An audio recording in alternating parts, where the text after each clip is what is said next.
Saudara kita sesama ahlu sunnah wal jamaah ini ya, mendapatkan tantangan yang besar ya, tantangan yang besar sekali. Ada beberapa kitab ini, 3 kitab. Yang pertama syarah kitab tauhid, yang kedua kitab Ats-Tsalatsah al-Usul, kemudian yang ketiga adalah kitab Kashfu Asy-Syubuhat, menyingkap syubhat-syubhat. 3 kitab ini dikarang oleh Muhammad bin Abdul Wahhab. Orang sering menyebut pengikutnya Wahabiyah. Kita mendengar tentang Wahabi ini, hirir mudik tentang Wahabi. Maka kita tidak boleh membenarkan apa yang kita dengar, tapi harus tabayyun. Kita harus buktikan benar atau tidak berita itu. Nah, di dalam 3 kitab ini dikarang oleh Muhammad bin Abdul Wahhab di abad ke-12 1200 Hijriah, 2 abad setengah yang lalu. Beliau adalah muasisnya, pendiri dari madhab Wahabi ini. Apa yang bisa kita simpulkan kalau dibaca 3 hari 3 malam? Kita ambil poin-poin pentingnya sebagai ilmu dan pembelajaran, jangan katanya. Maka paham Wahabi ini dalam ilmu tauhid membagi ilmu tauhid itu ke dalam 3 bagian. Taqsimu tauhid, pembagian tauhid dalam 3 bagian, atau trilogi tauhid Wahabi. Yang pertama adalah tauhid rububiyah. Tauhid rububiyah itu Allah sebagai Rabb, Allah yang mencipta, Allah yang memelihara, Rabb.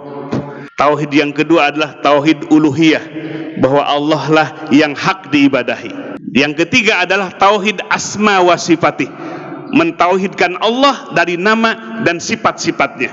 Ketika kita melihat aksimu tauhid, pembagian tauhid ini memang biasa, tapi ketika konsep tauhid ini dibuat oleh Muhammad bin Abdul Wahhab, maka menimbulkan persoalan besar dan fitnah besar di kalangan ahlu sunnah wal jamaah. Tadi lihat Bapak Ibu sekalian, yang pertama, menurut kitab Kashfus Syubuhat, bahwa semua para rasul mendakwahkan hanya tauhid uluhiyah, ifradullahi fil ibadah, mentauhidkan Allah, hanya kepada Allah kita beribadah, tidak memerintahkan tauhid rububiyah, bahwa Allah sebagai Rabb, Allah sebagai sang pemelihara, Allah sebagai sang pencipta.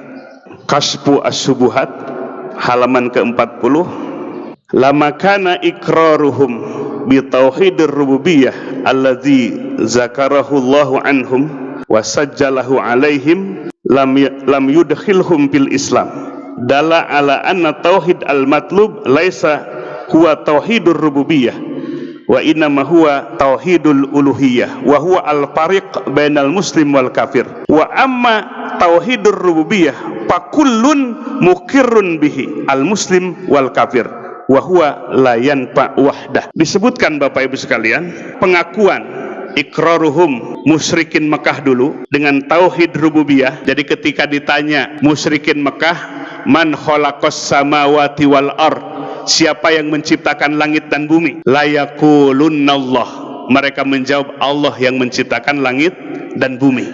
Menurut Muhammad bin Abdul Wahhab, jadi orang musyrikin itu bertauhid, cuma hanya tauhid rububiyah, meyakini bahwa Allah sebagai sang pencipta, sebagai sang pemelihara, sehingga semua manusia mentauhidkan rububiyah. Coba Bapak Ibu sekalian perhatikan, banyak nggak orang-orang yang ateis?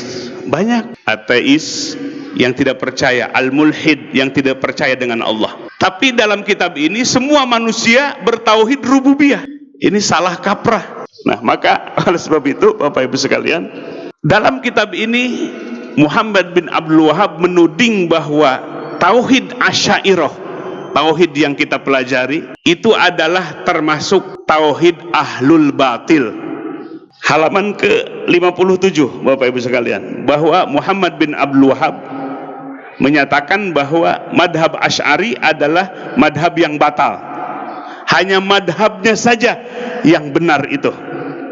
Ketika ia menjelaskan Al-amru tsani, perkara yang kedua, wahwal ajib, yang aneh, anna du'atal batila, sesungguhnya para dai yang batil, maksud para dai yang batil itu kita, yakunu indahum, ada di sisi mereka, ulumun, ilmu-ilmu, wa indahum, dan di sisi mereka, kutubun, kitab-kitab, wa indahum hujajun, di sisi mereka ada hujah-hujah, yujadiluna, mereka bermujadalah biha, dengan dalil-dalil itu, ahlal haq, kepada ahlul haq. Ahlul haq itu mereka langsung mengambil Al-Quran, falamma ja'athum rusuluhum bil bayinat farihu bima indahum minal ilmi, ketika datang kepada mereka utusan-utusan mereka dengan bukti yang nyata, mereka bangga dengan apa yang ada di sisi mereka dengan ilmunya. Jadi Bapak Ibu sekalian, ayat yang dituduhkan oleh Allah kepada orang kafir, orang musyrikin, ditarik, dituduhkan kepada orang yang beriman. Inilah corak penafsiran dari Wahabi. Alladzina tawarasuhu min ajdadihim wa abaihim, yang saling turun menurun dari leluhur mereka, waladi huwa ibaratun min kutubihim wa an hujajihim allati tawarasuha hada waqi'un al-an. Pakam pisahati min kutubi ahlil batil, ia menyebutkan kitab-kitab ahli tauhid yang batil, kutubil jahmiyah, seperti kitab-kitabnya Jahmiyah, wa kutubil mu'tazilah, kitab-kitabnya Mu'tazilah, wa kutubul asy'ariyah, dan kitab-kitab tauhidnya madhab Asy'ari. Jadi Bapak Ibu sekalian, kita ini pengikut tauhid madhab Asy'ari dituduh sebagai tauhid yang batil. Mereka lah tauhid yang hak, tauhid yang benar. Jadi yang pertama poinnya, bahwa umat manusia memiliki tauhid rububiyah, padahal buktinya banyak orang yang tidak percaya dengan Allah. Hindu, Buddha, animisme, dinamisme, mulhid, ateis, tidak percaya dengan Allah sebagai Rob, sebagai sang pencipta, sang pembela. Ini adalah poin yang pertama, salah kaprah, iskal, terjadi kekeliruan di dalam konsep tauhidnya. Yang kedua, menuding kepada yang tidak bertauhid dengan tauhidnya madhab Wahabi, salah semua, batil semua, termasuk madhab kita, madhab Asy'ariyah, madhabnya Syekh Abu Hasan Al-Asy'ari rahimahullah. Jadi kita ini diusik persaudaraan kita sesama ukhuwah Islamiyah kita. Kalau kita dituding sebagai tauhid batil, bagaimana perasaan kita Bapak Ibu sekalian? Lalu yang ketiga, ini poin yang menjadi bibit teroris.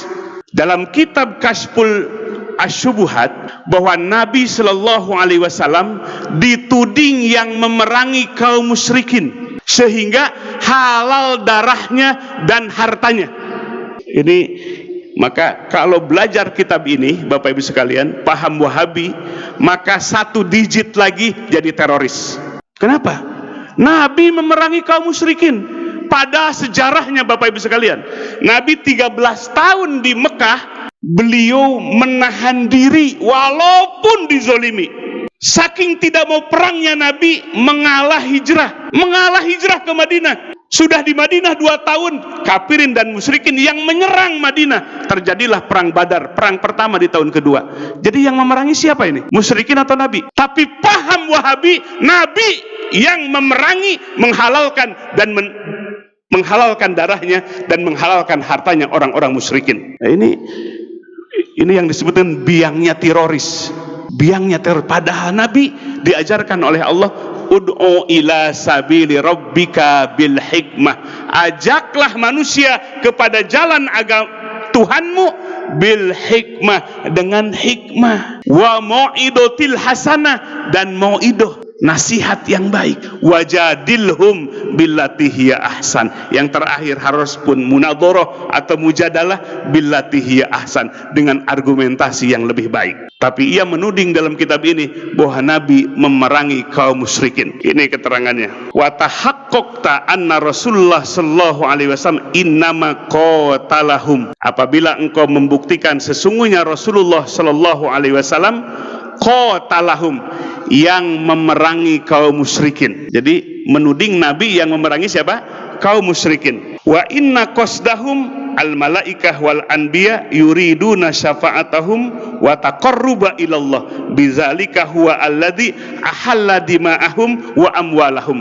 Maka dengan demikian musyrikin itu halal darahnya, begitu juga halal hartanya untuk diambil. Ini adalah ajaran yang menjadi bibit ajaran teroris. Ini jelas di dalam kitabnya. Iya, kenapa berdalih seperti itu? Mengambil satu ayat. A'udzubillahi minasyaitonirrajim. Fa idang salakhal ashhurul hurum faqtulul musyrikina haitsu wajadtumu. Apabila selesai bulan-bulan yang diharamkan oleh Allah, yang disebut 4 bulan ya, yang diharamkan oleh Allah selesai, faqtulul musyrikina. Bunuhlah, perangilah orang-orang musyrikin haitsu wajadtumu, dimanapun kalian mendapatkan mereka. Bayangkan Bapak Ibu sekalian, ayat ini dijadikan dalil bahwa Nabi memerangi orang musyrikin dan menghalalkan darah dan harta mereka. Jadi inilah salahnya jargon kembalilah kepada Quran dan Sunnah. Itu salah satu jargonnya. Kembalilah Quran dan Sunnah,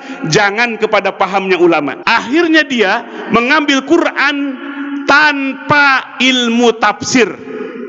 Coba lihat dalam tafsir Mu'tabar, ayat ini apa sebab nuzulnya? Sebab nuzul ayat ini karena kaum muslimin diperangi oleh orang-orang musyrikin. Maka pada akhirnya Nabi diperintahkan untuk membalas mereka. Jadi bukan ayat ini memerintahkan memerangi orang musyrikin, tapi sebab nuzulnya adalah karena kaum muslimin selalu diperangi oleh kaum musyrikin dan kafirin. Jadi Bapak Ibu sekalian, inilah salahnya kalau orang mengambil meregu Quran dan Sunnah tanpa ijtihadnya, tanpa usul fikih yang benar, maka man fassara Qur'ana bi ra'yih falyatabawa maq'adahu minan nar. Barang siapa yang menafsirkan Quran dengan ra'yunya tanpa kaidah ilmu tafsir, tanpa mengambil dari tafsir-tafsir Mu'tabar, maka pada akhirnya siap-siaplah tempatnya neraka. Jadi Quran yang disalahkan, seolah-olah Quran yang menyuruh memerangi musyrikin itu. 3 Bapak Ibu sekalian. Yang keempat, kaum muslimin yang bertawasul seperti tadi sholawat apa tuh sebelum pembuka, tibil kulub ya, sholawat di mana Nabi sebagai obat hati. Aduh, enak tadi dengernya. Nah, menurut paham Wahabi itu adalah musyrikin. Jadi orang yang bertawasul kepada Nabi, kepada orang soleh, itu musyrikin. Ia membagi musyrikin itu ke dalam 2 bagian Bapak Ibu sekalian. Menurut Muhammad bin Abdul Wahhab, fal musyrikunal awwalun, ada musyrik yang awal. Itulah musyrik di masa Nabi sallallahu alaihi wasallam diutus. Yusammuna hadhil asya alihah. Mereka menyembah berhala. Ada Lata, Uzza, Manat, Hubal. Wal musyrikunal mutaakhirun, ada musyrik yang belakangan. Itulah kita. Jadi kita disebut musyrik mutaakhir. Ya, kalau Abu Jahal, Abu Lahab dan balad-baladnya musyrikun al-awalun. Tapi ada musyrik yang akhir, mutaakhir.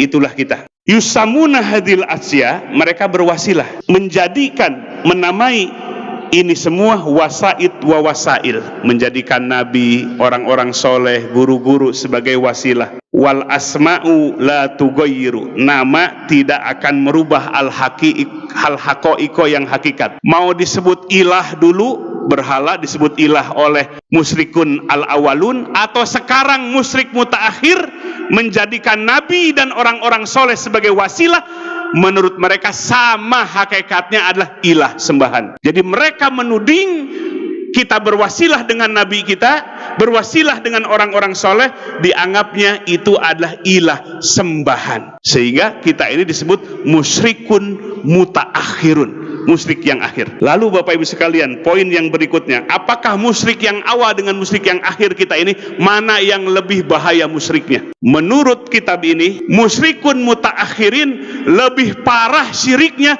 dibandingkan dengan musyrik yang awal. Jadi ini Bapak yang hadir semua, umat Islam yang ada di dunia, lebih musyrik dibandingkan dengan musyriknya Abu Jahal dan Abu Lahab. Ayo kita lihat Bapak Ibu sekalian kitabnya ini, halaman ke-90. Fa'lam, ketahuilah, anna syirkal awalin, sesungguhnya syiriknya orang-orang yang awal di masa Nabi, akhopu, lebih ringan katanya, tingkat kesyirikannya lebih ringan min syirki ahli zamanina, dibandingkan dengan syiriknya di zaman sekarang. Ya, halaman 90 dalam kitab Kasyfu Asy-Syubuhat. Bi amraini, dengan dua dalil, dengan dua hujah. Jadi musyrik yang awal, Abu Jahal, Abu Lahab, itu lebih ringan syiriknya dibandingkan dengan syiriknya kita di zaman sekarang ini. Dengan dua dalil. Ahaduhuma, yang pertama, annal awwalin la yusrikuna wa la yad'unal malaikata wal auliya wal awsan ma'allah illa pirroho. Musyrik yang awal tidak berbuat syirik dengan cara meminta kepada malaikat dan para wali beserta berhala kecuali di masa pirroho. Ya, pirroho itu dalam masa senang-senang.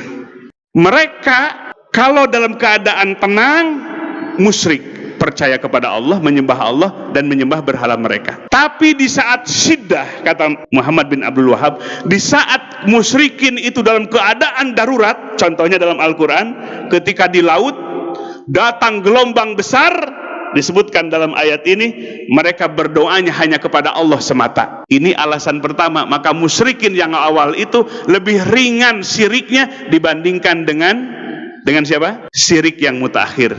Kalau syirik mutaakhir, beribadah kepada Nabi dan kepada wali Allah sehingga mereka syirik, itu selamanya pirroho wa pisyidah, baik dalam keadaan tenang atau dalam keadaan terancam, selalu menyekutukan Allah. Jadi kita ini selalu menyekutukan Allah, baik dalam keadaan tenang atau dalam keadaan banyak musibah. Ini sisi yang pertama, dalil yang pertama. Musyrik yang awal lebih ringan musyriknya dibandingkan dengan musyrik yang akhir. Wal amru tsani, alasan yang kedua, innal awwalin, musyrikin yang awal, yad'una, berdoa ma Allah beserta Allah, unasan, dengan manusia, muqarrabina indallah, mendekatkan kepada Allah, ima anbiya, baik dengan para nabi, wa ima aulia, dengan para wali, wa imal malaikah, dengan para malaikat, au yad'una asjaron, atau meminta kepada pohon-pohon, au ahjaron, kepada batu-batu, muti'atan lillah, dengan taat kepada Allah, laisat asyatan, tidak bermaksiat kepada Allah. Jadi musyrik yang awal menyembah selain Allah seperti kepada para nabi dan para wali dan para malaikat. Wa ahlu zamanina, sementara musyrik yang sekarang, yad'una ma Allah, meminta kepada Allah, unasan, kepada manusia, min absakin nas, manusia yang paling fasik. Siapa yang ahli fasik itu? Itulah mereka para wali-wali Allah. Kenapa? Dianggap wali-wali Allah itu ada yang meyakini dirinya sudah lepas dari taklif Allah. Kalau wali Allah itu sudah tidak kena dengan taklif Allah gitu. Jadi lebih mulia, lebih ringan syirik yang awal dibandingkan dengan syirik yang akhir. Kalau yang awal, mereka mensekutukan Allah kepada para malaikat yang suci, muqarrabin, para nabi. Tapi musyrik yang akhir kepada orang yang paling fasik di dunia. Jadi para mursyid, para wali Allah dalam torikoh itu disebut orang yang paling fasik, karena menurut mereka mursyid itu menganggap dirinya sudah tidak kena taklif dari Allah, sudah tidak perlu sholat lagi. Maka ini Bapak Ibu sekalian, dua alasan inilah Syekh Muhammad bin Abdul Wahab menganggap musyrik yang akhir itu lebih berat kemusyrikannya dibandingkan dengan musyrik yang awal. Hadirin wal hadirat rahimakumullah, inilah poin-poin, ya, poin-poin dari kitab-kitab yang dikarang oleh Muhammad bin Abdul Wahab.